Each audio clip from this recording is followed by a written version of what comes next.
Conte de la légende de l'arbre Dracena. Il était une fois un boucher spécialisé dans l'achat de porcs à abattre pour les revendre au marché. Sa maison est à côté d'un temple du village. Chaque jour, à l'aube, les moines du temple se réveillent généralement et chantent des sutras. Et comme d'habitude, le moine a réveillé le jeune moine et a sonné 2 mains. C'était aussi l'époque où le boucher s'apprêtait à tuer le cochon, alors il utilisait le son de la cloche pour se réveiller chaque jour pour aller travailler. Ainsi, chaque jour est pareil et ne se passe jamais mal. Une nuit, le moine rêva qu'il voyait une femme conduisant 5 petits-enfants devant lui et puis s'inclina en disant « S'il te plaît, sauve-moi la vie. S'il vous plaît, sauvez-moi la vie. » Le moine demanda à la femme « Comment sauver une vie, que dois-je faire, pauvre moine ?» La mère répondit avec une expression effrayée « Demain, s'il te plaît, ralentis la sonnerie de la cloche. Pour cela, ma mère et moi serons très reconnaissants. » Le moine s'est réveillé et n'a pas compris pourquoi. Mais tôt ce matin-là, obéissant au rêve, le moine récitait seulement des prières en silence sans réveiller le petit garçon pour sonner la cloche. En parlant de cela, le boucher dormit profondément ce jour-là. Jusqu'à ce que le soleil atteigne environ 1 mètre de haut, la cloche du temple venait juste de commencer à sonner, le réveillant en sursaut.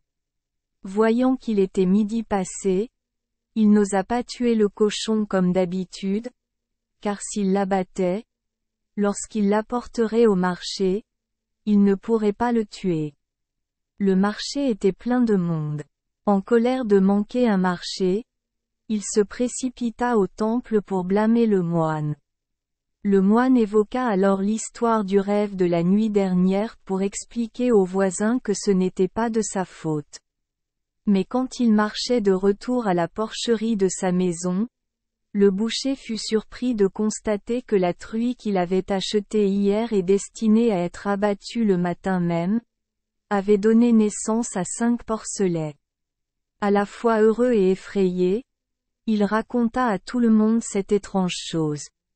Il est vrai que l'âme de la femme cachée dans la cochonne a essayé de sauver ses petits de la mort, pensa soudain le boucher.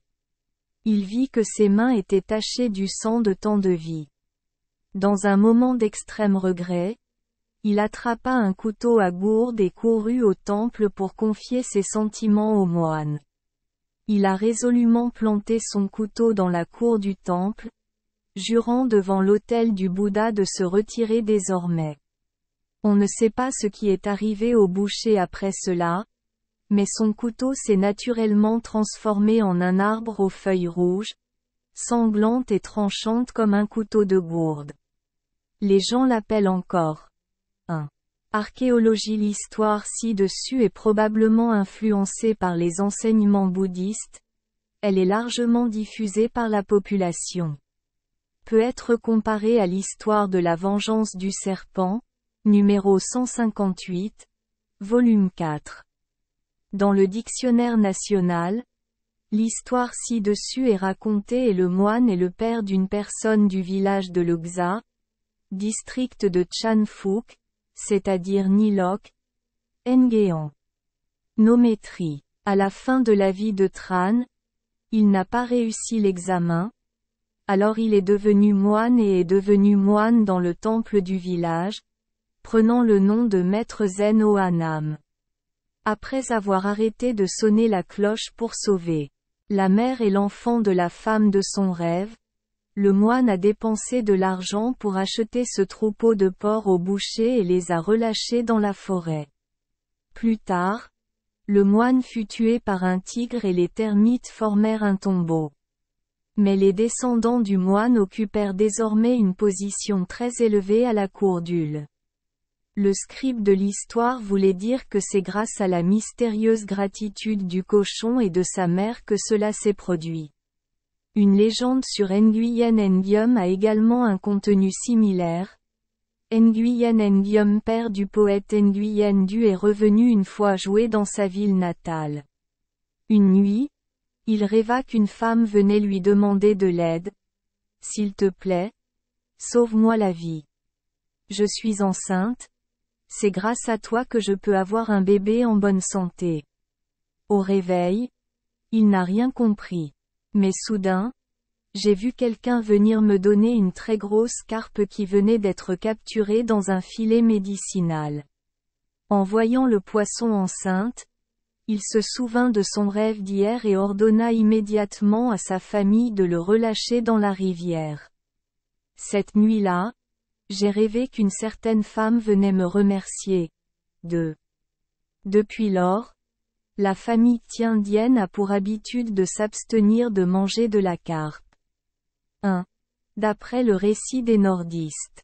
2.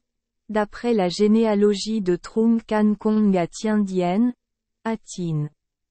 Merci les enfants des Esperluette Croisillon 39.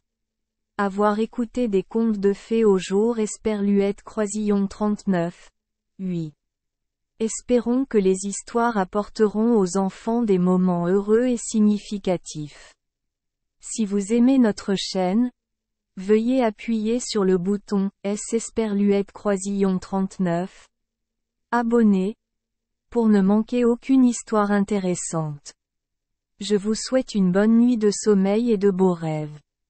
Rendez-vous dans la prochaine histoire.